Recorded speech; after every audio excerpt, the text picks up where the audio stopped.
नमस्कार साथियों, royal study with Ajay Shastri के यूट्यूब चैनल पर आपका हार्दिक स्वागत है।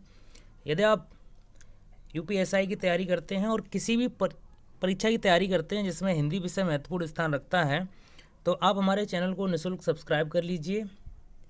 हम अपने चैनल पर हिंदी रॉयल तरीके से पढ़ाते हैं, तो हम 1 मार्च से शाम 7 बजे से 9 बजे तक आपको हिंदी ऑनलाइन निःशुल्क पढ़ाएंगे। तो जैसा कि आज 25 फरवरी को यूपीएसआई में नोटिफिकेशन जारी हुआ है, उस पर चर्चा करते हैं। कौन कौन फॉर्म भर सकता है, क्या क्या पाठ्यक्रम है, आय सीमा क्या है, संपूर्ण जानकारी इस वीडियो में हम आपको देने वाले हैं। यदि आप मेरे चैनल पर नए हैं तो मेरे चैनल को सब्सक्राइब कर लीजिए। आइए वीडियो शुरू करते हैं। जैसा कि आप देख रहे हैं कि उत्तर प्रदेश पुलिस भर्ती एवं प्रोन्नति बोर्ड ने आज सूचना विज्ञप्ति जारी की है। इसमें पुरुषों एवं महिलाओं के लिए उप निरीक्षक नागरिक पुलिस तथा पुरुषों के लिए प्लाटून कमांडर पीएसी एवं अग्निशमक द्वितीय अधिकारी के पदों पर सीधी भर्ती 2020-21 विज्ञापन जारी किया है। संख्या है PRPB 2। तो इसमें पुलिस महानिदेशक उत्तर प्रदेश लखनऊ द्वारा प्रेषित अध्याचन पत्र संख्या DG 4-106-100-2018 दिनांक 5/8/2020, पत्र संख्या 121/10/2016-19 के संदर्भ में दिनांक 11/1/2021 तथा पत्र संख्या 10/510-19 दिनांक 5/2/2021 के आधार पर उत्तर प्रदेश पुलिस में उप निरीक्षक नागरिक पुलिस प्लाटून कमांडर पीएसी एवं अग्निशमक द्वितीय अधिकारी वेतनमान पे बैंड। तो देखिए, तो जो वैकेंसी निकली है ऐसा है कि उसमें जो वेतनमान है, जो ग्रेड पे है, वो आपका 4200 का रहेगा। और जो वेतनमान पे आपका बैंड है 93 से लेकर 34,800 व ग्रेड पे 4200 का रहेगा। क्रम से 9,027,484 एवं 23 अर्थात कुल 9,534 रिक्त पदों जिनके श्रेणीवार विवरण हैं, जिसमें महिला एवं पुरुष। महिला अभ्यर्थी केवल उप निरीक्षक नागरिक पुलिस के लिए ही फॉर्म अप्लाई कर सकते हैं, जिसमें अनारक्षित जो वर्ग की श्रेणी है उसमें 3,613 संख्या है। माफ़ करना, थोड़ी मिस्टेक हो गई हमसे बोलने में। EWS जो 10% आरक्षण दिया है उसमें 902 पद रहेंगे। अन्य पिछड़ा वर्ग में जो 27% आरक्षण होता है उसमें 2437 पद हैं। अनुसूचित जाति का 21% जो आरक्षण होता है उनमें 1895 पद बनते हैं। अनुसूचित जाति अनुसूचित जनजाति में 2% आरक्षण होता है, जिसमें 180 पद बनते हैं, जिसमें 9,027 पद हैं जो आपको उप निरीक्षक यानी SI के लिए हैं। उसके बाद सीधी भर्ती द्वारा भरे जाने वाले पदों के सापेक्ष क्षैतिज हॉरिजेंटल आरक्षण का प्रतिशत कितना है? स्वतंत्रता संग्राम सेनानी को 2% आरक्षण मिलता है, जिसमें पदों की संख्या 180 है। भूतपूर्व सैनिक को 5% आरक्षण मिलता है, जिसमें 451 पद हैं। महिला 20% आरक्षण मिलता है, जिसमें 1805 पद इनके आरक्षित हैं। शासनादेश संख्या 18/1/2019 2/2006 दिनांक 9/1/2007 का जो अब्दावधि है, जो वो शासनादेश है, इस पर हमें चर्चा नहीं करनी है। प्लाटून कमांडर पीएसी के जो पद हैं उनमें जो अनारक्षित के 194 हैं। EWS 10% हैं, जो उनमें 48 पद होंगे। अन्य पिछड़ा वर्ग को 131 पद हैं। अनुसूचित जाति SC के 101, अनुसूचित जनजाति के 10 पद शामिल हैं। कुल 484 पद हैं, जिसमें 2% स्वतंत्रता संग्राम सेनानी के जो पदों की संख्या 10 हो जाएगी। भूतपूर्व सैनिकों को 5% आरक्षण में 24 पद मिलेंगे। अग्निशमक द्वितीय अधिकारी के जो अनारक्षित है उसमें 10 पद हैं। EWS को 2 पद मिलेंगे 10% आरक्षण के साथ। अन्य पिछड़ा वर्ग 27% आरक्षण के साथ 6 पद मिलेंगे। अनुसूचित जनजाति के 5 पद हैं, जो 21% आरक्षण होता है। अनुसूचित जनजाति का कोई पद इसमें शामिल नहीं है 2% में। सीधी भर्ती द्वारा भरे जाने वाले पदों में स्वतंत्रता संग्राम सेनानी के 2% हैं, जिसमें से कोई पद नहीं बनता है। भूतपूर्व सैनिक के 5% पदों में 1 पद यहाँ पर बनता है। तो प्रथम परीक्षा के पूर्व किसी भी समय रिक्तियों की संख्या परिवर्तित हो सकती है तथा भर्ती किसी भी समय भर्ती के किसी भी स्तर पर कोई कारण बताए निरस्त की जा सकती है। सबसे बड़ी चीज सुन लीजिए, इस संबंध में माननीय सर्वोच्च न्यायालय द्वारा विशेष अनुज्ञा याचिका सिविल संख्या 23-223/2018 सौरभ यादव अन्य बनाम उत्तर प्रदेश राज्य व अन्य के विचाराधीन प्रकीर्ण प्रार्थना पत्र संख्या 2641/2019 तथा रिट संख्या C-237/2020 में प्रदत्त व्यवस्था के अनुसार क्षैतिज आरक्षण लागू किया जाएगा। महिलाएं केवल उप निरीक्षक एसआई पद के लिए ही, नागरिक पुलिस के लिए ही आवेदन कर सकती हैं। तो ऑनलाइन आवेदन की समय सारणी क्या है? आवेदन प्रारंभ होने की तिथि जो है 1 अप्रैल से है और काफ़ी लंबा इंतजार आपको करना पड़ सकता है क्योंकि अभी 1 महीना से ज़्यादा का समय है। आवेदन शुल्क जमा करने की जो तिथि है वो 30 अप्रैल है, रात्रि 12 बजे तक आप कर सकते हैं। आवेदन शुल्क कितना रहेगा? तो इस भर्ती प्रक्रिया के लिए सभी अभ्यर्थियों हेतु आवेदन शुल्क 400 रुपये है। अहर्ताएँ क्या हैं? सामान्य अहर्ताएँ हैं, भारत का नागरिक होना चाहिए, तिब्बती शरणार्थी जो भारत में निवासी हैं वो 1962 के पूर्व भारत में आया हो, भारतीय मूल का ऐसा व्यक्ति जिसने भारत में स्थायी निवास के अभिप्राय से पाकिस्तान, म्यांमार, श्रीलंका, किसी भी अफ्रीकी देश, Kenya, Uganda, United Republican of Tanzania से प्रव्रजन किया हो। ऐसे अभ्यर्थी जिसके मामले में पात्रता का प्रमाण पत्र आवश्यक हो किंतु न तो जारी किया गया हो और न देने से इनकार किया हो, ऐसी परीक्षा या साक्षात्कार में सम्मिलित किया जा सकता है और उसे इस शर्त पर अनंतिम रूप से नियुक्त किया जा सकता है कि आवश्यक प्रमाण पत्र उसके द्वारा प्राप्त कर लिया जाए या उसके पक्ष में जारी कर दिया जाए। शैक्षिक अर्हता क्या होगी? उपनिरीक्षक नागरिक पुलिस एवं प्लाटून कमांडर पीएसी पद के लिए भारत में विधि द्वारा स्थापित किसी भी विश्वविद्यालय से स्नातक अर्थात बीए, बीएससी, बीकॉम कुछ भी करने किए हों तो समकक्ष परीक्षा उत्तीर्ण हो अर्थात ग्रेजुएट होना चाहिए। अग्निशमन द्वितीय अधिकारी के लिए भारत में विधि द्वारा स्थापित किसी विश्वविद्यालय से विज्ञान में स्नातक उपाधि या सरकार द्वारा उसके समकक्ष मान्यता प्राप्त कोई अर्हता होनी चाहिए। आवेदन करने की अंतिम तिथि तक अभ्यर्थी को अपेक्षित शैक्षिक अर्हता अवश्य धारित करनी चाहिए। अंक तालिका प्रमाण पत्र उसके पास जरूर होना चाहिए। अपेक्षित शैक्षिक अर्हता हेतु परीक्षा में सम्मिलित हुए अथवा सम्मिलित होने वाले अभ्यर्थी पात्र नहीं होंगे। तो जो बीए बीएससी कर रहे हैं वो अपेयरिंग में नहीं डाल सकते अर्थात उनके पास पास का सर्टिफिकेट होना चाहिए। अधिमानी अर्हताएँ क्या हैं? DOESCC, डोइक और नीलेट सोसाइटी से कंप्यूटर में O लेवल का प्रमाण पत्र अगर हो तो उसका बेनिफिट मिलेगा। प्रादेशिक सेना में न्यूनतम 2 वर्ष की अवधि तथा सेवा की हो। राष्ट्रीय कैडेट कोड का B प्रमाण पत्र हो।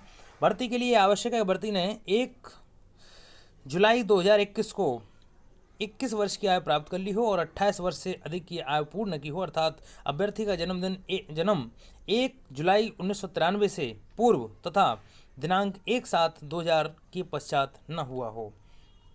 परंतु यह है कि अनुसूचित जाति, अनुसूचित जाति और अन्य श्रेणियों के अभ्यर्थियों की दशा में उच्चतर आयु सीमा उतने वर्ष अधिक होगी जितने रिक्तियों की अधिसूचना के समय अधिनियम में और लागू सरकारी आदेशों में विनिष्ट की जाएगी। अभ्यर्थी का चरित्र ऐसा होना चाहिए कि वह सरकारी सेवा में सेवा आयोजन के लिए सभी प्रकार से उपयुक्त हो सके। नियुक्त अधिकारी इस संबंध में अपना समाधान कर लेंगे। वैवाहिक स्थिति सेवा में किसी पद पर नियुक्त के लिए ऐसा पुरुष महिला अभ्यर्थी पात्र नहीं होगा जिसकी 1 से अधिक पत्नियां होंगी, परंतु सरकार किसी व्यक्ति को इस नियम के परिवर्तन में छूट दे सकती है तो इसका समाधान हो जाए। ऐसा करने के लिए विशेष कारण विद्यमान किए जाएंगे। शारीरिक स्वस्थता, किसी अभ्यर्थी को सेवा में नियुक्ति नहीं किया जाएगा जब तक कि मानसिक शारीरिक दृष्टि उसका स्वास्थ्य अच्छा न हो और ऐसे शारीरिक दोष से मुक्त हो जिसके उसे अपने कर्तव्यों का दक्षतापूर्वक पालन करने में बाधा पड़ने की संभावना कम हो। चिकित्सा बोर्ड के परीक्षण में सफल हो जाएगा, ऐसा व्यक्ति सफल माना जाएगा। भर्ती की प्रक्रिया ये चयन उत्तर प्रदेश उप निरीक्षक और निरीक्षक नागरिक पुलिस सेवा यथा संशोधन नियमावली 2015 सप्तम संशोधन 2020 के अधीन किया जाएगा। सप्तम संशोधन 2020 सेवा नियमावली संलग्न है। ऑनलाइन लिखित परीक्षा होगी जिसमें उत्तर प्रदेश उप निरीक्षक और निरीक्षक नागरिक पुलिस सेवा यथा संशोधित नियमावली 2015 सप्तम संशोधन 2020 के अनुसार ऐसे अभ्यर्थी जिनके आवेदन सही पाए जाएंगे उनसे 400 अंकों की ऑनलाइन लिखित परीक्षा में सम्मिलित होने की अपेक्षा की जाएगी। इस ऑनलाइन लिखित परीक्षा में वस्तुनिष्ठ प्रकार के 4 अलग अलग विषयों का प्रश्न पत्र होगा। देखिए क्या क्या आएगा। सामान्य हिंदी 100 अंक की आएगी जिसमें व्याकरण से संबंधित प्रश्न पूछे जाएंगे और अभी हम इस पर चर्चा करेंगे आगे विस्तार से। मूल विधि, संविधान, सामान्य ज्ञान के 100 क्वेश्चन होंगे, मतलब 100 अंक होंगे। संख्यात्मक एवं मानसिक योग्यता परीक्षा 100 अंक की होगी। मानसिक अभिरुचि लब्धि परीक्षा यानी रीजनिंग 100 अंक की होगी। तो गणित 100 अंक का होगा, हिंदी 100 अंक की होगी, मूल विधि और जीएस 100 अंक की होगी और साथ ही रीजनिंग भी 100 अंक की होगी। ऑनलाइन लिखित परीक्षा 2 घंटे अर्थात 120 मिनट की होगी। अभ्यर्थियों की संख्या के अनुसार ऑनलाइन लिखित परीक्षा एक ही तिथि को 1 से अधिक पालियों में अथवा 1 से अधिक तिथियों में विभिन्न पालियों में आयोजित कराई जाएगी। प्रत्येक पालियों के प्रश्न पत्र अलग अलग होंगे। ऑनलाइन लिखित परीक्षा 1 से अधिक तिथियों या 1 से अधिक पालियों में आयोजित किए जाने पर अभ्यर्थी के प्राप्तांकों का सामान्यीकरण किया जाएगा अर्थात नॉर्मलाइजेशन का फॉर्मूला यहां भी लागू रहेगा। सेवा नियमावली में सप्तम संशोधन के अनुसार ऑनलाइन लिखित परीक्षा के प्रत्येक विषय में 35% अंक और कुल 50% अंक करने में विफल रहने वाले अभ्यर्थी भर्ती के लिए पात्र नहीं होंगे। तो प्रत्येक विषय में 35% अंक लाना बहुत जरूरी है। देखिए एक और बहुत बड़ी बात इन्होंने लिख दी है कि प्रत्येक सब्जेक्ट में 35% अंक आपको लाना है, अर्थात 100 में से आपके 35 नहीं आए हैं तो आप कितना भी स्कोर करना आप बाहर हो जाएंगे। अंक होना अर्थात ऑनलाइन लिखित परीक्षा में प्रतिभाग करने वाले समस्त अभ्यर्थियों के प्रत्येक विषय के मूल प्रताकों का सामान्यीकरण करने के पश्चात जिन अभ्यर्थियों के प्रसामान्यीकृत प्रश्न पत्र के प्रत्येक विषय में 35% तथा चारों विषयों में कुल 50% नहीं होंगे, वे अभ्यर्थी चयन प्रक्रिया के अगले चरण में प्रतिभाग नहीं कर पाएंगे। संशोधित नियमावली के अनुसार भर्ती बोर्ड प्रश्न पत्र के 4 विषयों में से प्रत्येक विषय में अभ्यर्थियों द्वारा प्राप्त मूल अंकों का क्रमशः प्रसामान्यीकरण अर्थात नॉर्मलाइजेशन करेगा और अंतिम कुल प्रसामान्यीकृत अर्थात नॉर्मलाइजेशन अंकों की गणना समस्त चारों विषयों के नॉर्मलाइजेशन अंकों को जोड़कर की जाएगी। ऑनलाइन लिखित परीक्षा का पाठ्यक्रम परिशिष्ट 1 पर है। ऑनलाइन परीक्षा के उपरांत बोर्ड द्वारा आमंत्रित किए जाने वाले अभ्यर्थी अपना आपत्ति ऑनलाइन दर्ज करा सकते हैं। प्रश्न पत्र में किसी भी प्रकार प्रश्न के गलत होने पर, प्रश्न के सही विकल्प होने पर, ठीक है, ये तो नॉर्मल बात है। अभिलेखों की समीक्षा, ठीक है, बढ़त ऑनलाइन लिखित परीक्षा में सफल अभ्यर्थियों के प्रसामान्यीकृत अर्थात नॉर्मलाइजेशन प्राप्तों की श्रेष्ठता के आधार पर अभिलेखों की समीक्षा एवं शारीरिक मानक परीक्षा में सम्मिलित होने की अर्हता दी जाएगी। अभिलेखों की समीक्षा एवं शारीरिक मानक परीक्षा में बुलाए जाने वाले अभ्यर्थियों की संख्या कुल रिक्तियों की संख्या को ध्यान में रखते हुए निर्धारित की जाएगी।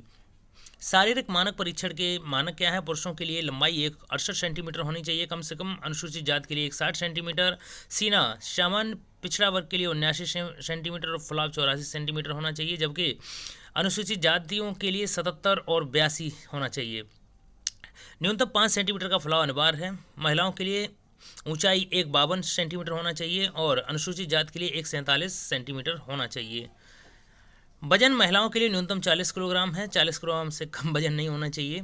अभिलेखों की समीक्षा शारीरिक मानक परीक्षा जिला मजिस्ट्रेट द्वारा नामित डिप्टी कलेक्टर की अध्यक्षता में गठित एक समिति द्वारा की जाएगी।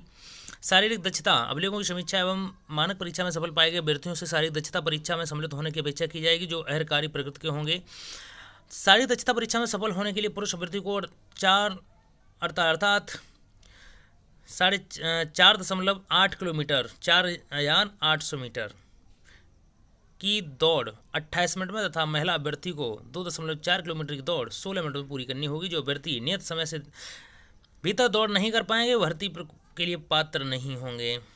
लिखित परीक्षा, अभिलेखों की समीक्षा, मानसिक मानक परीक्षा, शारीरिक दक्षता परीक्षा, तिथि व समय की सूचना यथा समय सूचित की जाएगी। लिखित परीक्षा, अभिलेखों की समीक्षा, शारीरिक मानसिक मानक परीक्षा तथा शारीरिक दक्षता परीक्षा के प्रवेश पत्र यथा समय बोर्ड की वेबसाइट www.http.upppb.gov पर उपलब्ध होंगे। यहाँ से अभ्यर्थी उसे डाउनलोड प्राप्त कर सकते हैं। चयन तथा अंतिम श्रेष्ठता सूची, शारीरिक दक्षता परीक्षा यानी सभी में पास होने के बाद यह 2 या 2 से अधिक अंकों के समान है तो ऐसे अभ्यर्थी को वरीयता दी जाएगी 3.3 में दिए गए अधिमानी अर्हता को पूरा करेगा। चिकित्सा परीक्षा सबसे बाद में कराई जाएगी। आरक्षण में छूट किस तरीके से मिलेगा? अनुसूचित जाति को 21 साल की उम्र है, अधिकतम आयु सीमा 5 वर्ष की है। अनुसूचित जनजाति को 5 वर्ष का है। अन्य पिछड़ा वर्ष की प्रतिशत 27% में, अधिकतम आयु सीमा में 5% की छूट है, ठीक है, तो 5 वर्ष की छूट दी जाती है। तो इस तरीके से काफ़ी फ़ायदा मिलने वाला है। आर्थिक रूप से कमज़ोर वर्ग के लिए 10% है जिसमें उम्र में छूट नहीं दी गई है। क्षैतिज ओरिएंटेशन आरक्षण, इसके बाद अब ऑनलाइन की प्रक्रिया क्या है? आवेदन हेतु ऑनलाइन करने पद्धति लागू है। ऑनलाइन आवेदन के समय अभ्यर्थी अपना अहर्ता संबंधी समस्त प्रमाण पत्र अंक तालिका की स्कैन कॉपी अपलोड अटैच करेंगे तथा सभी प्रमाण पत्र संख्या, अनुक्रमांक, प्राप्तांक आदि का विवरण भरना आवश्यक होगा। ऑनलाइन आवेदन पत्र भरने की प्रक्रिया वेबसाइट पर होगी यूपी पुलिस की। शैक्षिक अहर्ता संबंधी जानकारी सही से भरनी होगी। तृतीय चरण शुल्क का भुगतान करना पड़ेगा, 400 रुपये की फीस कटेगी। अभ्यर्थी अपनी रंगीन फोटो व हस्ताक्षर युक्त आवेदन में उल्लिखित निर्धारित आकार में ही स्कैन करें। यदि ज़्यादा इधर उधर होता है तो समस्या आ सकती है। और फ़ोटो वर्दी धारित नहीं होनी चाहिए, जैसे कुछ लोग सेवा में पहले से ही हैं वो वर्दी वाली फ़ोटो लगाएंगे। अभ्यर्थी का फोटोग्राफ निम्न मानकों का रूप होना चाहिए। चेहरे की छवि स्पष्ट दिखनी चाहिए, चेहरे पर अत्यधिक चमक छाया नहीं होनी चाहिए। नामांकन के लिए फ़ोटो 6 महीने के भीतर लिया गया हो। कंधे साफ दिखने चाहिए। सफ़ेद हल्के रंग ग्रे की सादी पृष्ठभूमि आवश्यक है। ठुड्डी से शिखर तक साफ दिखता हो तथा 70% भाग आच्छादित करता हो, तटस्थ व्यक्ति, मुख बंद, आंखें खुली, चेहरे के दोनों किनारे, दोनों कान साफ दिखने चाहिए, कैमरे पर सीधी नज़र हो, चश्मा पहनने की स्थिति में आंखें साफ दिखनी चाहिए और ग्लास रंगीन नहीं होना चाहिए। फोटो में टोपी, मफलर आदि धारण नहीं करना चाहिए। ऑनलाइन प्रक्रिया पूर्ण होने के बाद ऑनलाइन परीक्षा का कार्यक्रम अब देखते हैं क्या क्या है। सामान्य हिंदी में क्या क्या आएगा। सामान्य हिंदी में हिंदी व्याकरण, मौलिक ज्ञान, हिंदी वर्णमाला, तत्सम तत्व, पर्यायवाची, विलोम, अनेकार्थी, वाक्यांशों के स्थान पर एक शब्द, समरूपी भिन्नार्थक शब्द, अशुद्ध वाक्यों को शुद्ध करना, लिंग, वचन, कारक, सर्वनाम, विशेषण, क्रिया, काल, वाच्य, अव्यय, उपसर्ग, प्रत्यय, संध, समास, विराम चिन्ह, मुहावरे एवं लोकोक्तियां, रस, छंद, अलंकार आदि, अपठित बोध, प्रसिद्ध कवि, लेखक एवं उनकी रचनाएं, हिंदी भाषा में पुरस्कार, विभेद, मूल विधि एवं संविधान। सामान्य ज्ञान में क्या क्या पढ़ना है आपको। भारतीय दंड संहिताएं पढ़नी है, महिलाएं, बच्चों, अनुसूचित जाति के सदस्यों संरक्षण, भ्रष्टाचार निवारक, राष्ट्रीय सुरक्षा अधिनियम, ITE अधिनियम, साइबर अपराध, याचिका, महत्वपूर्ण न्यायिक निर्णय, भूमि सुधार, भूमि अधिग्रहण। और संविधान में संविधान का उद्देश्य, मौलिक अधिकार, नीति निर्देशक तत्व, मूल कर्तव्य, संसदीय व्यवस्था, केंद्रीय एवं प्रादेशिक सरकारों का गठन। सामान्य ज्ञान में आपको सामान्य स्वास्थ्य विज्ञान, भारत का इतिहास, भारत का स्वतंत्रता संग्राम, भारतीय अर्थव्यवस्था एवं भारतीय संस्कृति के बारे में पढ़ना है। संख्यात्मक में आपको संख्या पद्धति पढ़नी है, सरलीकरण पढ़ना, दशमलव, भिन्न, महत्तम समावर्त, लघुत्तम समावर्त, अनुपात, समानुपात, प्रशस्तता, लाभ हानि, साधारण ब्याज, चक्रवर्ती ब्याज, भागीदारी, औसत समय, कार्य समय, दूरी।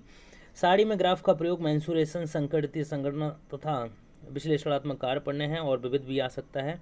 और मानसिक योग्यता में तार्किक आरेख पढ़ना है, संकेत संबंध विश्लेषण, प्रत्यक्ष ज्ञान बोध, शब्द रचना परीक्षण, अक्षर और श्रृंखला, शब्द और वर्णमाला में परीक्षण, आंशिक समरूपता, व्यवहारिक ज्ञान परीक्षण, दिशा ज्ञान परीक्षण, आंकड़ों का तार्किक विश्लेषण, प्रभावी तर्क, अंतर्निहित भावों का निश्चय करना, निम्नलिखित के दृष्टिकोण, जनहित, कानून एवं शांति व्यवस्था, सांप्रदायिक सद्भाव, अपराध नियंत्रण, विधि का शासन, अनुकूल की क्षमता, व्यावसायिक सूचना, पुलिस प्रणाली, समकालीन पुलिस मुद्दे एवं कानून व्यवस्था, व्यवसाय की प्रति रुचि, मानसिक दृढ़ता, अल्पसंख्यकों एवं अल्प अधिकार वालों की प्रति संवेदनशीलता, लैंगिक संवेदनशीलता मुद्दे।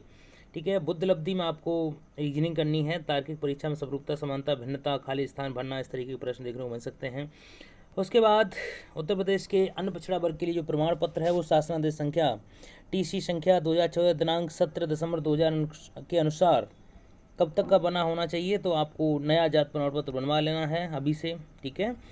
अनुसूचित जात के लिए भी आपको नया ही बनवाना है। तो इस तरीके से ये आपके लिए एक सौभाग्य की बात है कि नौकरी आ गई है। आप तैयारी कीजिए और हिंदी की तैयारी करते हैं तो मेरे चैनल पर बने रहिए। वीडियो देखने के लिए बहुत बहुत धन्यवाद। शुभ दिन।